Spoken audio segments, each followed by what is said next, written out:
नमस्कार, बहुत बहुत स्वागत है आप सभी का हिंदी खबर पर। आप सभी के साथ हाजिर हूं मैं कंचन। शुरुआत करेंगे अपनी खास पेशकश की। सुल्तानपुर में ज्वेलरी शॉप में हुई डकैती का मामला सुर्खियों में बना हुआ है। इस केस में एक आरोपी मंगेश यादव का पुलिस ने एनकाउंटर कर दिया। सपा प्रमुख अखिलेश यादव ने इस पर सवाल खड़े किए। मंगेश यादव के एनकाउंटर पर अब सपा और भाजपा के नेता आमने सामने आ चुके हैं। देखिए इस रिपोर्ट में। यूपी में अपराध एनकाउंटर तय। यूपी में माफिया को नो माफी। सुल्तानपुर एनकाउंटर पर सियासी घमासान। लुटेरे की जाति बहस सियासी। यूपी के मंगेश यादव एनकाउंटर को लेकर प्रदेश की राजनीति में हलचल मच गई है। सपा प्रमुख अखिलेश यादव ने एनकाउंटर पर गंभीर सवाल खड़े किए हैं, तो वहीं योगी सरकार ने अखिलेश के आरोपों का जवाब देते हुए राजनीति करने का आरोप लगाया है। उत्तर प्रदेश के सुल्तानपुर के ज्वेलर्स डकैती कांड के आरोपी मंगेश यादव के पुलिस एनकाउंटर की मजिस्ट्रेट जांच की जाएगी। सुल्तानपुर के जिलाधिकारी ने जांच के आदेश दिए हैं। लभुआ के एसडीएम विदुषी सिंह को इस मामले की जांच की जिम्मेदारी सौंपी गई है। इससे पहले इलाहाबाद हाई कोर्ट के वकील डॉक्टर गजेंद्र सिंह यादव ने इस पुलिस एनकाउंटर को फर्जी बताते हुए राष्ट्रीय मानव अधिकार आयोग में केस दर्ज कराया है। पूर्व मुख्यमंत्री अखिलेश यादव ने भी एनकाउंटर पर सवाल खड़े किए। अखिलेश यादव ने इस एनकाउंटर को लेकर सवाल खड़े करते हुए कहा कि अगर लुटेरे पकड़े गए थे तो लूट का सोना कहां गया। अखिलेश ने ट्वीट करते हुए लिखा, सवाल ये है कि लुटेरों से लूट का माल किसने लूट लिया। जब सब पकड़े गए तो सोना किसके खजाने में जमा हो गया। कहीं ऐसा तो नहीं कि जो लुटेरे बनकर गए वो किसी के प्रतिनिधि थे। सवाल गंभीर है। जो बातें महाराज जी कह रहे तो वो किसी तरीके से सत्य कभी इस तरीके की बातें नहीं जरूर है। जो बातें आज कर रहे हैं वो बातें न तो देश के हित में न समाज के हित में।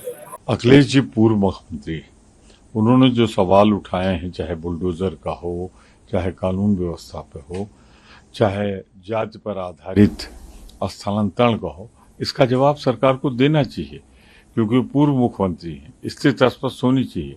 मैं जरूर कहता हूं कि उत्तर प्रदेश में कानून व्यवस्था और बुलडोजर का जो दुरुपयोग हुआ है, सुप्रीम कोर्ट ने उसका संज्ञान लिया है।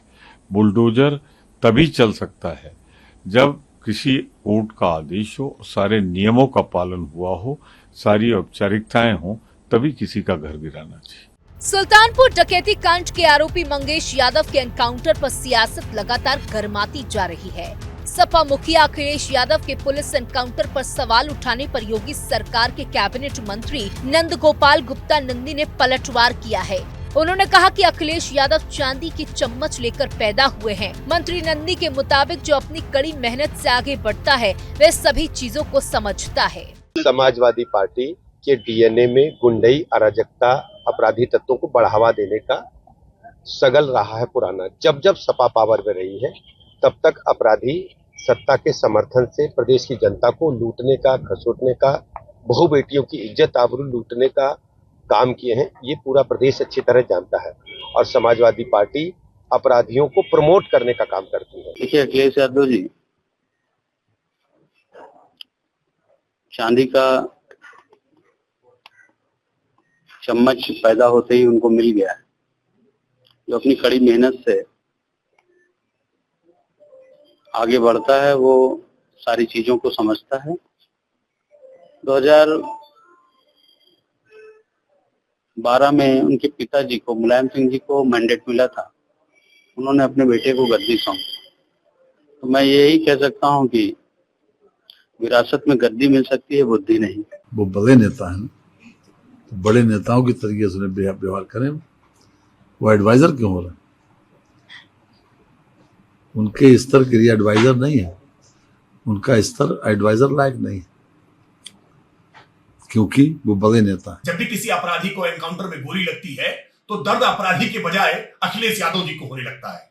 आज लूट कांड के आरोपी मंगेश यादव, जो 1 लाख रुपए का इनामी बदमाश था, उसको किया है। लेकिन अखिलेश यादव जी का मातम मनाना बहुत लाजमी हो गया है।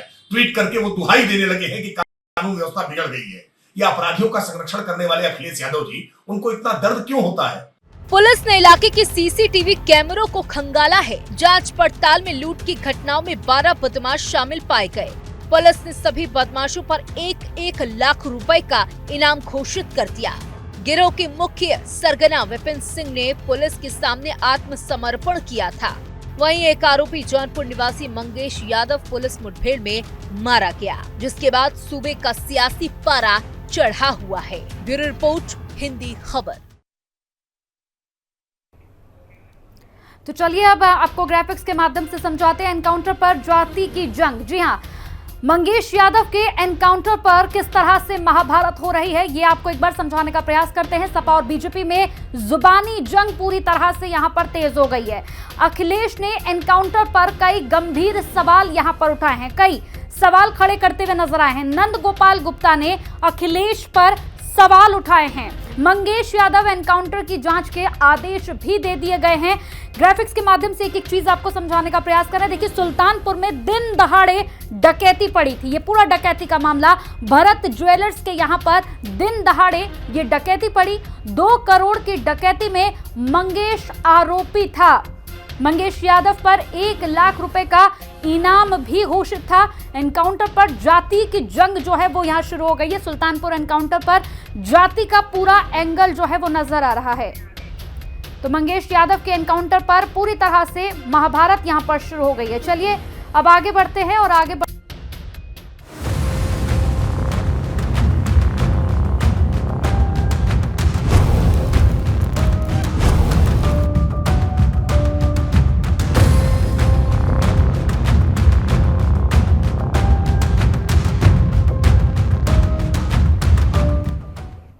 जम्मू कश्मीर का चुनाव जैसे जैसे नजदीक आ रहा है, वैसे वैसे घाटी में सियासी घमासान तेज हो रहा है। 25 महासंकल्पों के साथ बीजेपी जम्मू कश्मीर की सियासी मैदान में पूरी तरह से दमखम दिखाने को तैयार है। अमित शाह के 2 दिन के दौरे से जम्मू कश्मीर में सियासी हलचल तेज हो गई है। पेश है हमारी खास रिपोर्ट। धारा 370 अब पास्ट है, इतिहास बन चुकी है, इसको कोई वापस नहीं ला सकता।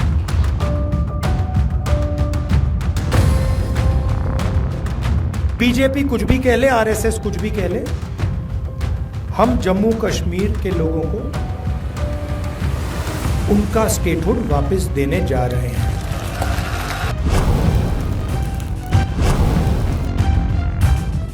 दो दिन के दौरे में अमित शाह ने जम्मू कश्मीर की चुनावी फिजा में हलचल मचा दी। अपने जोशीले भाषण से एक तरफ जहां कार्यकर्ताओं में जोश भर दिया, तो वहीं दूसरी तरफ विपक्ष पर भी आक्रामक तरीके से हमला बोला। जम्मू कश्मीर में अमित शाह के दौरे के बाद सियासी पारा काफी हाई हो चुका है। दूसरे दिन शनिवार को जब जम्मू कश्मीर के पलौड़ा में अमित शाह ने जनसभा को संबोधित किया, तो बीजेपी कार्यकर्ताओं में गजब का उत्साह देखने को मिला। शाह की जनसभा में आई भीड़ से ऐसा लग रहा है कि इस बार घाटी में सियासी घमासान भीषण होगा। अगर ये आए तो पीछे के पीछे आतंकवाद आया समझिएगा। और जम्मू कश्मीर के लोगों ने और विशेषकर जम्मू के लोगों ने तय करना है कि आपको आतंकवाद चाहिए या चैन, अमन, शांति, विकास और उद्योग विकास चाहिए। ये आपको तय करना है। अगर एनसी कांग्रेस आई तो आतंकवाद आएगा और भाजपा आई तो किसी की ताकत नहीं है आतंकवाद को यहां घुसपैठ कराने की। भारतीय जनता पार्टी ने जम्मू कश्मीर की जनता से 25 संकल्प किए। चुनाव जीतने पर बीजेपी सभी 25 संकल्पों को पूरा करने का वादा कर रही है। 2 दिनों के जम्मू कश्मीर दौरे में अमित शाह ने सबसे पहले कार्यकर्ताओं को जीत का मूल मंत्र दिया और उसके बाद सीधे जनता से संवाद किया। अमित शाह ने जम्मू कश्मीर की जनता को बताया कि बीते 10 साल में मोदी सरकार के नेतृत्व में घाटी में काफी बदलाव आए। 2024 के लोकसभा चुनाव में जिस तरह से 50% से ज्यादा वोटिंग हुई, उससे ये जाहिर होता है कि जम्मू कश्मीर में लोकतंत्र पहले दिल्ली के हलकों में अगर लोकसभा में 10% भी घाटी में वोटिंग हो जाए तो बड़ी सिद्धियां मनाती थी ये सरकारें। आज बेरोक टोक निसंकोच मतदान के कारण आज 58.46% मतदान हुआ है, जो लोकतंत्र की सबसे बड़ी विजय है। भाइयों बहनों, मैं आज यहां बताने आया हूं। पहले मीडिया के मित्रों के मन में बहुत सारा स्पेक्युलेशन है। मैं स्पष्ट कर देना चाहता हूं कि चुनाव भारतीय जनता पार्टी बड़े जोर के साथ, मन के साथ लड़ेगी भी और जीतेगी भी। धारा 370 हटने के बाद पहली बार जम्मू कश्मीर में विधानसभा के चुनाव होने जा रहे हैं। चुनाव में सबसे बड़ा मुद्दा भी धारा 370 ही है। एक तरफ जहां विपक्ष चुनाव जीतने पर धारा 370 की बहाली की बात कर रहा है, तो वहीं शाह ने भी विपक्ष को जोरदार अंदाज में जवाब दिया कि कांग्रेस और नेशनल कॉन्फ्रेंस कितनी भी कोशिश कर ले, लेकिन बीजेपी कभी भी धारा 370 को वापस नहीं आने देगी। विपक्ष के साथ साथ अमित शाह ने जम्मू कश्मीर से पाकिस्तान को भी मुंह तोड़ जवाब दिया। अरे राहुल बाबा, मेरी बात कान खोल कर सुन लो। बाबा मनहास के मंदिर के सामने मैं बोल कर जाता हूँ, जितना दम लगा दो, गुर्जर, बकरवाल, पहाड़ी और दलितों का रिजर्वेशन को हम हाथ नहीं लगाने देंगे। आप ये मान कर दो। भाइयों बहनों, 370 हटने से 70 साल के बाद जम्मू कश्मीर की माताओं बहनों को अधिकार मिला है। एक कांग्रेस पार्टी, नेशनल कॉन्फ्रेंस ये अधिकार छीनना चाहती है। आप छीनने दोगे क्या? शुक्रवार को गृह मंत्री अमित शाह ने बीजेपी का संकल्प पत्र जारी किया था, जिसमें जनता से 25 संकल्प किए गए। जम्मू कश्मीर में चुनाव प्रचार के दौरान अमित शाह के निशाने पर 3 प्रमुख परिवार रहे: उमर अब्दुल्ला, राहुल गांधी और महबूबा मुफ्ती। महबूबा मुफ्ती को लेकर अमित शाह ने कई आरोप लगाए। आइए आपको अमित शाह की प्रमुख बातें बताते हैं, जो चुनाव में बीजेपी का बड़ा मुद्दा है। जम्मू कश्मीर का विकास हमारी पहली प्राथमिकता है। हमने जम्मू में हजारों करोड़ रुपए विकास पर खर्च किए। चुनाव बाद जम्मू कश्मीर को पूर्ण राज्य का दर्जा देंगे। जम्मू कश्मीर में धारा 370 को वापस नहीं आने देंगे। अब्दुल्ला मुफ्ती परिवार ने जम्मू कश्मीर को लूटा है। जम्मू कश्मीर में आतंकवाद को जड़ से खत्म करेंगे। गुर्जर, बकरवाल, दलितों को रिजर्वेशन खत्म नहीं होने देंगे। जम्मू कश्मीर में पहली बार 370 के बिना चुनाव हो रहे हैं। विपक्ष धारा 370 की बहाली की बात कर रहा है, तो बीजेपी अब धारा 370 को है। घाटी में दूसरे सबसे बड़े मुद्दे आतंकवाद के हैं। हर कोई घाटी में शांति और स्थिरता चाहता है। जम्मू कश्मीर के सियासी अखाड़े में एक तरफ जहां बीजेपी है, तो वहीं दूसरी तरफ कांग्रेस और नेशनल कॉन्फ्रेंस का गठबंधन है। अब देखना है कि घाटी की जनता किस पर भरोसा जताती है। ब्यूरो रिपोर्ट, हिंदी खबर।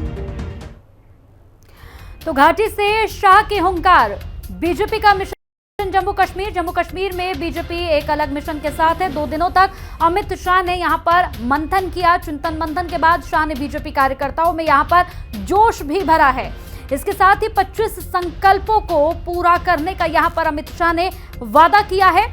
घाटी से आतंकवाद मिटाना पहला लक्ष्य है। यहां पर साफ तौर पर उन्होंने कहा कि जम्मू कश्मीर में धारा 370 एक बड़ा मुद्दा है। कुछ भी हो जाए, धारा 370 को हम यहां पर वापस नहीं आने देंगे। अग्निवीरों को 20% का आरक्षण देने की बात कही है। आईटी हब और मेट्रो चलाने का भी यहां पर अमित शाह की ओर से वादा किया गया। महिलाओं को साल में 18,000 रुपए देने की भी यहां पर बात की गई है। हर साल 2 सिलेंडर देने का वादा भी अमित शाह की ओर से यहां कर दिया गया है। 5 लाख युवाओं को रोजगार का वादा किया है। इसके साथ ही यहां पर और भी कई वादे उन्होंने किए। जम्मू कश्मीर में बीजेपी की तैयारियां तेज हो चुकी हैं। वादे की एक पूरी झड़ी है जो यहां पर अमित शाह की ओर से लगाई गई। 2 दिनों तक अमित शाह ने यहां पर चिंतन मंथन किया और चिंतन मंथन के बाद कई वादे जम्मू कश्मीर की जनता से उन्होंने किए। शाह ने साफ तौर पर कहा कि 25 संकल्प पूरे होंगे, 370 वापस कभी नहीं आएगी, घाटी से आतंकवाद को मिटाना हमारा पहला लक्ष्य होगा। तो जम्मू कश्मीर में धारा 370 एक बड़ा मुद्दा है। घाटी से शाह की हुंकार, जिसमें अग्निवीरों को 20% आरक्षण देने की बात भी यहां पर उन्होंने की है। चलिए बढ़ते आगे। तो जम्मू और कश्मीर के पूर्व सीएम उमर अब्दुल्ला ने संसद हमले के दोषी अफजल गुरु को लेकर ऐसी बात कह दी जिस पर बवाल मच गया है। बीजेपी की ओर से ये रिएक्शन आया, लेकिन सबसे बड़ा सवाल यह है कि आखिर जम्मू कश्मीर चुनाव में नेशनल कॉन्फ्रेंस की ओर से आखिर अफजल गुरु की फांसी का मुद्दा क्यों उछाला जा रहा है। देखिए इस रिपोर्ट में। चुनाव में अफजल का जिक्र क्यों? जम्मू कश्मीर में चुनाव, अफजल की फांसी वाला दांव। उमर ने फांसी का मुद्दा क्यों उठाया? क्या अफजल गुरु की फांसी से उमर अब्दुल्ला दुखी है? नेशनल कॉन्फ्रेंस के नेता और जम्मू कश्मीर के पूर्व सीएम उमर अब्दुल्ला ने संसद हमले के दोषी अफजल गुरु को लेकर एक बयान दिया है। इसके बाद राजनीति गर्मा चुकी है। The thing was that the J&K government had nothing to do with Afzal Guru's execution. Otherwise, you would have had to do it with the permission of the state government. No uncertain terms would not have been forthcoming. Why? It wouldn't have. We wouldn't have done it. I don't believe that any purpose was served by executing him. I don't. Jammu Kashmir की सरकार का अफजल गुरु की फांसी से कोई लेना देना नहीं। अगर ऐसा होता तो जम्मू कश्मीर सरकार से इजाजत ली जाती। मुझे नहीं लगता कि अफजल गुरु को फांसी देने से हमारा कोई मकसद हल हुआ। उमर अब्दुल्ला के बयान के बाद बीजेपी को हमला करने का मौका मिल गया। बीजेपी प्रवक्ता शहजाद पूनावाला ने कहा कि बयान से ये साबित हो गया कि नेशनल कॉन्फ्रेंस आतंकियों के साथ है। जो उमर अब्दुल्ला जी कह रहे हैं कि अफजल गुरु को लटकाकर कुछ हासिल नहीं हुआ, तो क्या उमर अब्दुल्ला जी सुप्रीम कोर्ट के विवेक पर सवाल खड़ा कर रहे हैं? क्या उमर अब्दुल्ला जी उस समय की यूपीए की सरकार के निर्णय के ऊपर सवाल खड़े कर रहे हैं? आज वो यूपीए के या कांग्रेस पार्टी के साथ ही एक तरह से चुनाव लड़ रहे हैं। तो उमर अब्दुल्ला जी को बताना चाहिए कि बार बार इंडी अलायंस और खास करके उनकी पार्टी और कांग्रेस पार्टी भी ये इस्लामिक जिहाद और आतंकियों की पैरवी करने क्यों शुरू कर देते हैं। कभी याकूब मेमन, कभी अफजल गुरु, कभी 26/11 का दोष पाकिस्तान से हटाकर हिंदुओं पर डालना, कभी समझौता ब्लास्ट। उमर का अफजल गुरु राग। क्या अफजल गुरु की फांसी से दुखी है उमर अब्दुल्ला? क्या अफजल की फांसी का विरोध आतंकवाद का समर्थन नहीं? संसद पर हमले के दोषी के प्रति संवेदना की क्या वजह है? क्या आतंकी के लिए संवेदना घाटी को फिर अशांत नहीं करेगी? अफजल की फांसी का विरोध आतंकवाद का समर्थन नहीं। अब चलिए जान लेते हैं कि अफजल गुरु का मामला क्या है। क्यों दी थी अफजल को फांसी? 13 दिसंबर 2001 संसद में आतंकी हमला। अफजल गुरु हमले का दोषी। 4 अगस्त 2005 में सुप्रीम कोर्ट ने मौत की सजा सुनाई। 9 फरवरी 2013 अफजल गुरु को फांसी हुई। उमर के बयान के बाद सियासत का बाजार गरमाया है और ऐसे में जम्मू कश्मीर में आगामी चुनाव भी है। इस बयान का चुनाव पर क्या असर पड़ेगा, ये देखने वाली बात होगी। ब्यूरो रिपोर्ट, हिंदी खबर।